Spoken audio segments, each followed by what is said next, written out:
was to be perceived, but only dust and the smell of smoke. When I saw this, I was afraid. Right? That's that great wrath the Lord is coming back with, man. All right?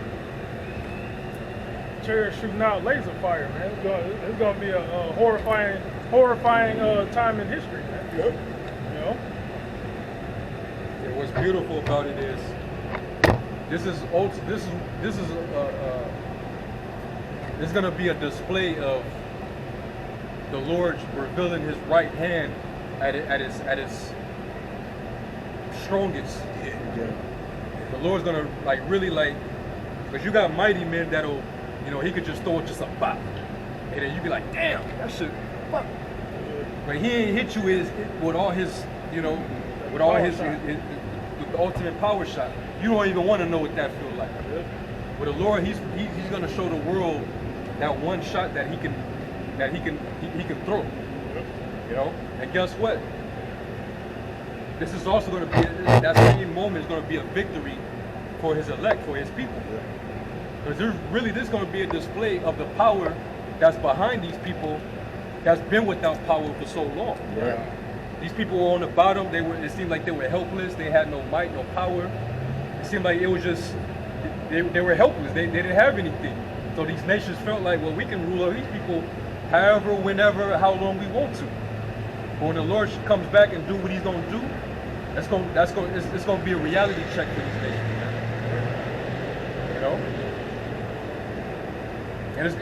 And that's when we're going to be magnified again, just like in Egypt.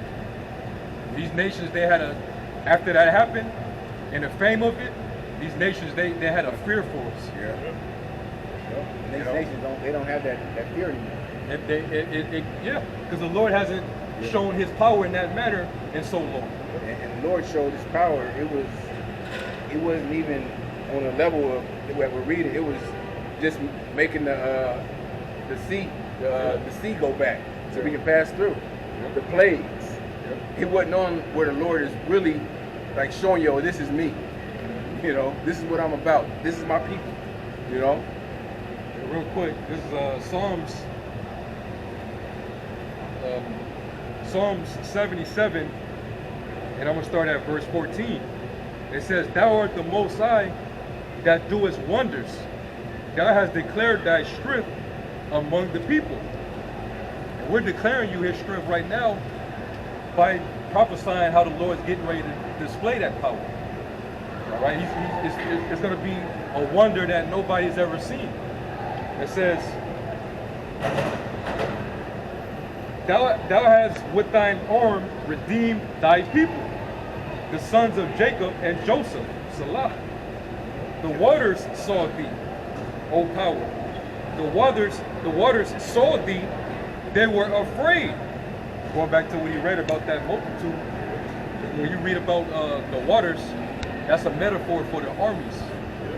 Where it talks about when the enemy shall come in like a flood. Somebody get out Psalms 124 real quick just to back that up.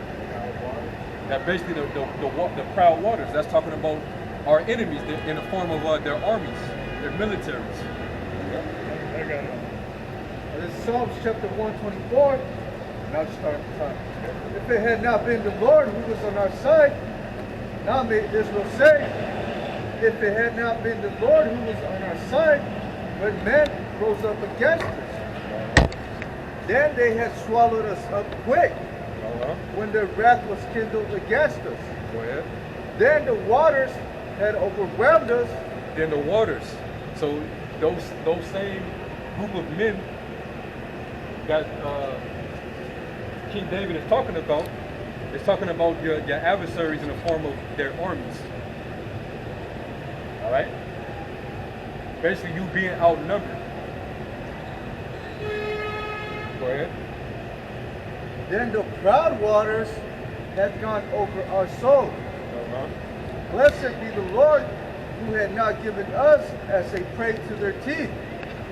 Our soul is escaped as a bird out of the snare of the fowlers.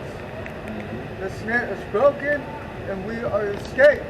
And what's beautiful about that also is like when we read in Revelation 11, where it says that we basically when we get caught up into the cloud, it says that everybody, our enemies are gonna behold us. So basically, the waters, they're gonna actually look up and see that strange phenomenon happening, where we, which were at one point in time appointed as slaves, you know, we were a hate group, we were a cult, part of a cult, you know, we were extremists, we were bums, we were this, we were that. They're gonna see us actually get beamed up as this whole thing is happening, right? Yep. So read that, yeah, 124. Read that one more time, and then I'm gonna go back to Psalm 77.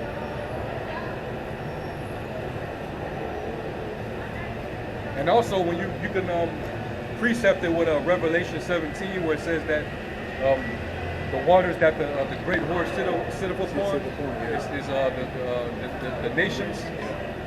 You know, was it? It says the nations, the tongues, the. Yeah, I got it. Revelation 18 and 17. Revelation 17. Let me get it. You can get it real quick. Revelation 17 and 15. And he said unto me, the waters which thou sawest, where the whore sitteth, are peoples and multitudes and nations and tongues. Multitudes. So those waters that's going to see the Lord comes back is talking about these nations. And their armies, they're going to be front and center because there's going to be a complete confrontation between the Lord and his angels versus the devil and his angels. Because a lot of these armies, they're going to be in the Middle East. Yeah. And the Lord is coming from the east to the west. Yep. All right, so you know that's where it goes into 2nd Ezra 13 when the Lord is going to shoot down, you know, that fire, you know, and destroy them armies over there in the Middle East. Yep. Go back to that. Back in Psalms 124, verse 4. Then the waters had overwhelmed us, the stream had gone over our soul. Then the proud waters had gone over our soul. Blessed be the Lord who had not given us as prey to their teeth. There that's talking about people because he said proud waters. Right. It's not talking about actual water. Yeah. No, it's talking about Water being proud. People. Our soul is escaped as a bird out of the snare of the fowlers. And when we get beamed up into the chariot, our souls are going to be escaped from the judgment. Yeah. You know, we're going to be escaped from Esau's oppression, man. escape from the curses. Yeah. This devil trying to come against us. All right. So going back in Psalm 77, at verse 16, it says, "The waters saw thee, O power. The waters saw thee; they were afraid. The depths also were troubled. The clouds poured out water. The sky sent out a sound," which is what? The sound of a trumpet, right? "Thine arrows also went abroad." That's those the laser fire, man. So hey, you got Esau's missiles. Those are the arrows, and then the chariots. They're gonna be shooting. They're gonna have their own fire, man. Okay. It ain't gonna be just the missiles that's gonna be destroying shit. The Lord and the angels are gonna be destroying shit. They're gonna have their fire.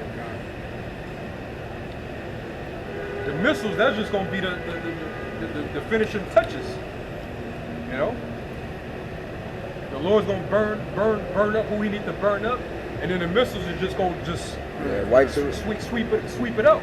Finish the job. Sweep it up, man. Got that real quick. Isaiah 14 and 23. "I will also make it a possession from the bittern and pools of water, and I will sweep it with the besom of destruction, saith the Lord of hosts." That's man. I would say banners.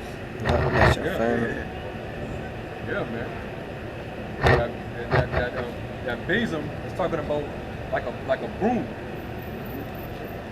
So he's gonna use those missiles to sweep this filth, this trash, man. You know? And the missiles do that. When they release that energy on detonation, they It's like a sweeping motion. We're talking about 200 million hitting this place.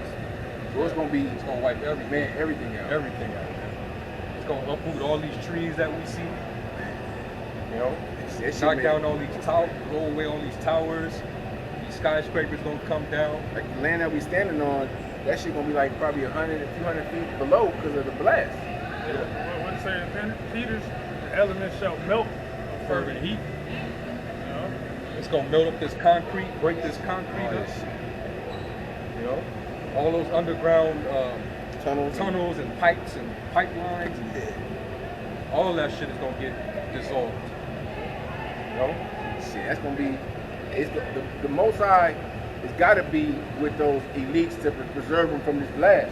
If they on the grounds of America, because just the I don't see none of them making it out of they America. got to have their bunkers elsewhere. They're probably gonna be somewhere in another country, another continent. A lot of them are going to New Zealand and Australia to build bunkers and like so-called safe havens. But we know what Psalms 148 says about we're going to bind them with chains in 149. Yep. It says, verse 18. It says, "The voice of thy thunder was in the heaven, the lightnings lightened the world, the earth trembled and shook." Like you just read in 2nd Ezra 13, where it says that all they trembled. That were found up under him. It says, "Thy way is in the sea, and thy path in the great waters, and thy footsteps are not known. Thou leddest thy people like a flock by the hand of Moses and Aaron."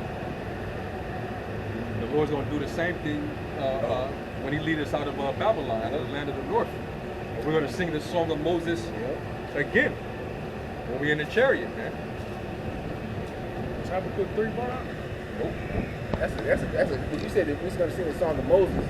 That's a clear cut for Christians. That's saying that we're all come together and it's only Israelites who sang that song of Moses leaving Egypt. All right, this is Habakkuk chapter 3, verse 8. "Was the Lord displeased against the rivers? Was thine anger against the was thine anger against the rivers? Was thy wrath against the sea? That thou didst ride upon thine horses and thy chariots of salvation? Thy bow was made quite naked. According to the oaths of the tribes, even thy word, Selah, did it cleave to the earth with rivers." All right. So when this destruction happens, it's going to destroy everything. It's going to destroy the trees. It's going to basically dry out the rivers, and the lakes.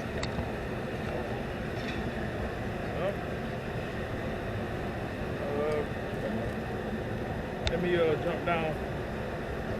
Okay, "the mountains saw thee and they trembled." This is verse 10. "The mountains saw thee and trembled." They were afraid. Yeah. They trembled. That word "tremble" keeps coming up. They're going to be terrified. The Lord's still going to put that spirit on them to harden themselves to try to fight back anyway. And those mountains represents the government. Okay. Like when they have them summits, where summit means a mountain or a hill. The summit is is it the bottom part of it or is it the top? Top. The top. Yeah. And the United Nations Army, which is the UN, they have a certain division called the 10th Mountain Division. So those are clues right there. "The mountains saw thee and they trembled. The overflowing of the water passed by. The deep uttered his voice and lifted up his hands on high. The sun and moon stood in their habitation. At the light of their arrows they went. And and at the shining of thy glittering spear. Thou didst march through the land thou didst march through the land in indignation. Thou didst thresh the heathen in anger. Thou wentest forth for the salvation of thy people, even for salvation with thine anointing." Wait. Read that back, like that last verse, down to what you just read, because what this is saying is the Lord is going to fuck nations up while he's delivering his people.